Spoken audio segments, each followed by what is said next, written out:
Gue Bimo, gue main gender sama nyanyi di Rangkai. Gua Rai, gua main kontrabas. Lu nggak nyanyi kan ngomong nyanyinya? Nggak perlu. Ya nyanyi Back Fox dikit, juga dia. backing vokal. Sama gue Mirza, gitar dan back Fox juga seperti Rai. Kita bertiga dari Rangkai. Template. Asik. Nama Rangkai dari mana? Nggak, kalau Rangkai sebenarnya nggak tahu, suka aja gitu satu kata yang Indonesia banget dan nggak sulit diucapin dan artinya pun bisa sangat dinamis gitu, bahwa Rangkai kan artinya menyatukan, menyusun segala macam, dan ya mudah-mudahan ini bisa menyatukan banyak orang, banyak berkah, banyak kebaikan-kebaikan dari kami dan buat kami juga.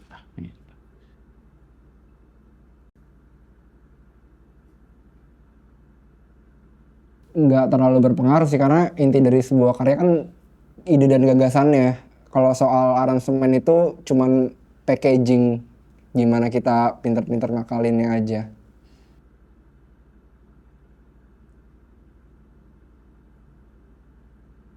Mostly asik. Mostly boleh pakai mostly ini di Jakarta Selatan ini. Enggak deh. Mostly sih banyaknya dari gitar dulu. Jadi ngelempar nada dari gitar, kadang-kadang digitarin dulu, pakai gitar doang, lempar nada, baru kita aransemen bareng-bareng setelah itu. Tapi kadang nadanya nggak gampang karena dari gitar, jadi nyanyinya gitu. Lompatan nada. Iya, kalimatnya kalimat gitar, bukan kalimat vokal gitu.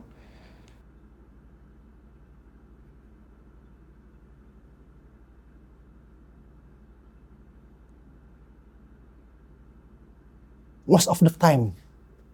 Bahasa Inggris lagi, jaksel. Kita bertiga sih, cuman kita sempat juga ya. Kita tapi tidak menutup ide-ide dari orang lain juga sih. Kayak waktu itu kan kita sempat diproduserin sama Bang Ade. Bang Ade Paloh. Terusnya juga sempat ide keluar dari Mas Randy Kopai Earhouse. Banyak banget juga ide-ide dari dia. Jadi kita tidak menutup kemungkinan. Tapi mostly banyak kan idenya ya dari kita bertiga gitu loh. Tapi tidak menutup ide dari luar juga. Kayak gitu. Jadi secara keproduksian, kalau produksi musiknya dari awalnya kami, tapi ide-idenya juga tetap masuk dari manapun. Gitu.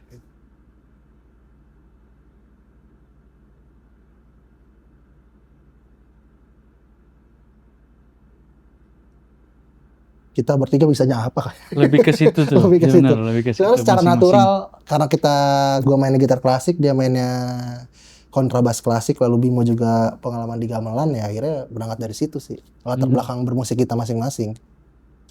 Kalau mau ngomongin teknisnya aja, kami ketemu di frekuensi yang beda dari biasanya. Gitu.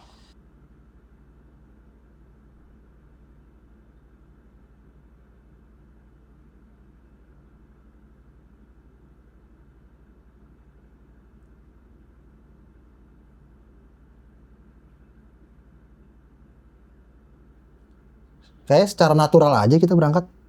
Nggak pernah kayak dipikirin harus begini, harus begitu. Cuman secara natural, ternyata pas rekaman enaknya begini. Akhirnya berangkatnya ke situ. Kayak dulu kita rekaman nggak pakai tempo.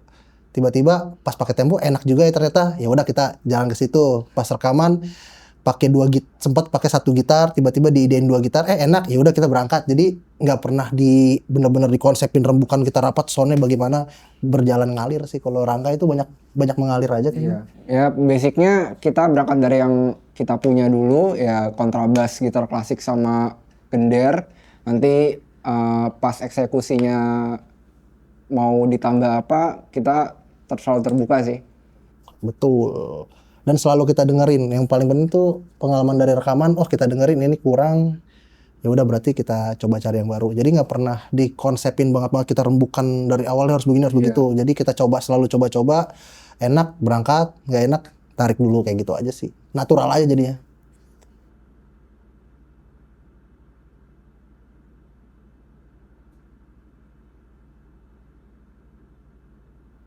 Ada sih. Ada paling todong gitar gitu ya. Nggak ada nyolok. sih. Kalau teknis banget sih ada. Cuma ternyata yang kalau gue pribadi lebih ke rasa pas di rekaman, karena gue nyanyi ya. Rasa pas di rekaman itu harus muncul. Itu tuh. Maksudnya dalam arti udah lah nggak lagi ngomongin teknis, kita udah ngebelakangin teknis segala macam, tapi begitu di ruang rekaman ngetek vokal itu tuh kayak harus sangat intim, sangat mau nyampein lagu apa sih. Tetap harus ada rasanya ya. Heeh. Tetap harus dikondisikan. Dia pernah nangis dia pas rekaman. Tersengguk-sengguk gitu. Dia nangis gitu. Kita mah ketawanya dari belakang gitu. Dari control room. Tapi kalau ngomongin rasa ini kan harus semuanya ngerasain juga atau memang salah satu ngerasain ya oke cukup gitu. Karena kita kan ngeteknya satu-satu, jadi masing-masing dari kita tuh punya punya caranya masing-masing untuk mendapatkan rasa itu. Karena kita ngeteknya kan nggak langsung bareng, sendiri-sendiri dulu. Misalkan kayak Bimo, ya mungkin dia disimpan dulu rasanya nanti ketika dia ngetek gitu loh. Jadi kita semua punya caranya masing-masing untuk mendapatkan rasa itu. Tapi di album pertama tuh teknis rekamannya gitar sama kontrabas di tag berbarengan. Dan itu tuh teknik rekaman orang zaman dulu kan yang main live bareng gitu. Dan itu yang gue rasa sih rangkai banget sih sebenarnya kayak gitu tuh.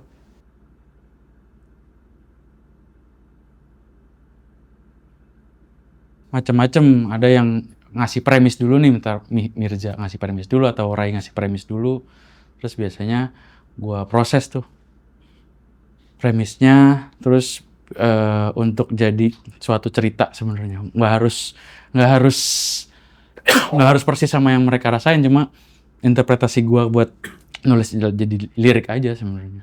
Cuman kayak ini aja nih, kayak single terakhir yang kita keluarin ya, ya Ibu Ingin Bertemu kan, sebetulnya dia yang nulis, cuman kan dia bapaknya masih ada. Kalau kita sebenarnya ide ceritanya dari gue gitu loh, karena bapak gue udah nggak ada, bapak Ray udah nggak ada. Jadi pernah ngobrol, mau kayak bikin lagu enak nih bukan tentang orang meninggal yang kita rindu sama orang meninggal, tapi kita melihat orang merindukan orang yang udah meninggal, yang itu adalah ibu sendiri kan, ngerinduin ayah yang udah nggak ada. Jadi waktu itu request ke Bimo gitu loh. Ya kalau misalkan dari dia kan, dia bapaknya masih ada gitu. Tapi dia bisa nulis liriknya Kayak dengan tepat. Karena gampangnya ada satu kalimat kunci waktu itu. Satu kalimat kuncinya adalah ternyata lebih gampang ngerelain orang tua meninggal ketimbang pasangan meninggal. Jadi itu yang dirasain sama Mirza sama istri gue juga, bahwa dia ngelihat bahwa bertahun-tahun tuh butuh waktu panjang buat bisa ngerelain si suaminya meninggal gitu. Itu point of view-nya tetap anak gitu. Bro. Terus kayak misalnya adalah kita nggak bisa terus kayak misalnya ada juga Puan Kau Beri Nyawa juga. Itu kan asli memang kita bikinnya di atas rumput. Makanya di rumput nyali kemenciut itu, saat itu kita ingat bahwa ternyata perempuan tuh dengan segala macam kelihatannya lemah, tapi sekuat itu bisa ngelahirin satu manusia, atau kalau yang kembar 2 manusia gitu kan. Jadi pertama ingat ibu, kedua ingat istri yang wah segitunya ya gitu.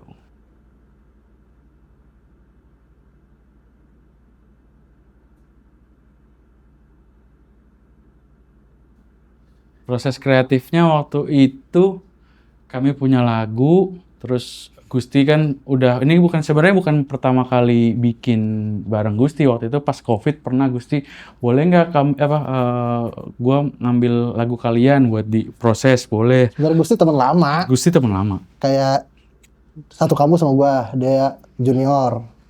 Terusnya teman lama, sering main bareng dari dulu kayak gitu. Terus habis itu ada lagu yang kayaknya ini harus dipegang sama Gusti nih, karena pengennya sepi tapi gimana ya? Megah gitu. Pengennya intim tapi megah gitu. Terus kita lempar ke Gusti, akhirnya digarap waktu itu lagi langsung sama Gusti. Cuman dikirim demo doang, terus langsung jadi. Terus kami langsung suka aja gitu. Itu udah lama ya? Udah lama. Itu udah disimpan dari 2023. Itu lagu sebetulnya udah jadi dari 2023 itu.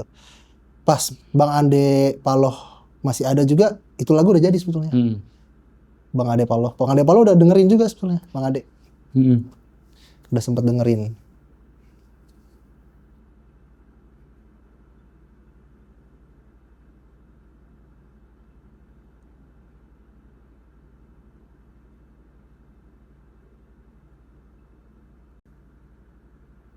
Ini sebenarnya kan rilisnya Pakik Hening album 2025 kemarin kami akhirnya rilis album full.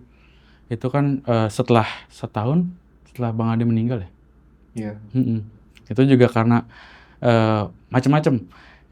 Pertama kami masih ragu awal ini dirilis atau enggak. Terus misalnya judul albumnya aja kami balikin ke ide awalnya Bang Ade, bahwa Bang Ade katanya dapat permenungan buat judul albumnya bahwa Pakik Hening di lantang angan aja mau katanya gitu. Yang di awalnya kita nggak setuju karena Nggak setuju. ngerasa terlalu panjang judulnya gitu. Cuman akhirnya setelah dipikir-pikir lagi buat menghormati Bang Ade, kita akhirnya pakai judul yang Bang Ade kasih gitu.